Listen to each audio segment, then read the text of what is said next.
Guys, clear underarms, elbow, নি, যে সমস্ত জায়গাগুলোয় আমাদের ব্ল্যাক প্যাচ পড়ে যায়, মানে জিদ্দির দাগ, যেটা ব্ল্যাক স্পট, সেগুলো রিমুভ করার জন্য তো এখন অনেক রকমের কসমেটিক্স বেরিয়েছে, আমরা সবাই জানি, অনেকে আমরা কম বেশি সেগুলো ইউজও করে থাকি। কিন্তু একদম ঘরোয়া উপায়ে তোমরা এই ডার্ক প্যাচটাকে তোমরা কিন্তু রিমুভ করতে পারো। হাউ ইট ইজ পসিবল সেটাই তোমাদেরকে দেখাবো।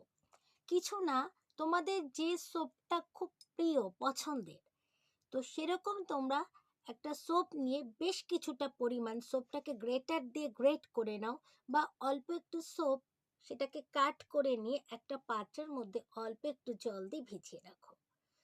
তাহলে কি হবে, সাবানটা একদম কাদা কাদা হয়ে যাবে, যাবে তো। তারপরে তার মধ্যে পিওর কোকোনাট অয়েল বেশ কিছুটা পরিমাণ, মানে হাফ টিস্পুন করে নেবে। সেই হাফ টিস্পুন হয়ে গেলে সেটাকে ভালো করে মিক্সড করবে।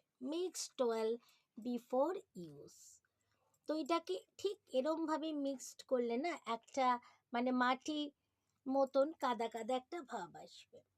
তারপরে সেটাকে আমরা আমাদের যেখানে যেখানে মানে খুব ব্ল্যাক একটা প্যাচ পড়ে রয়েছে বহুদিন ধরে, যেটা ভীষণ ডার্ক হয়ে রয়েছে, সহজে উঠছে না, সেই জায়গাটাতে আমরা অ্যাপ্লাই করতে পারবো।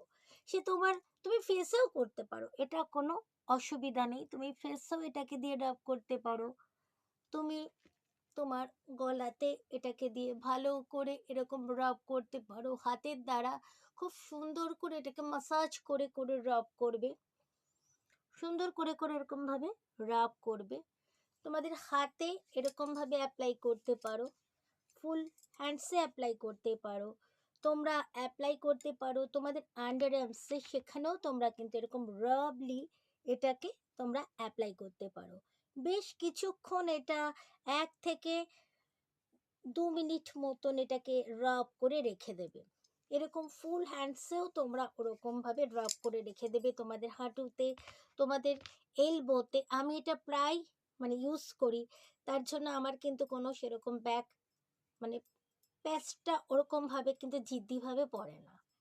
এবং বেশ কিছুক্ষণ এটাকে মাসাজ করার পর তোমরা কিন্তু এটাকে জল দিয়ে ভালো করে ধুয়ে ফেলবে।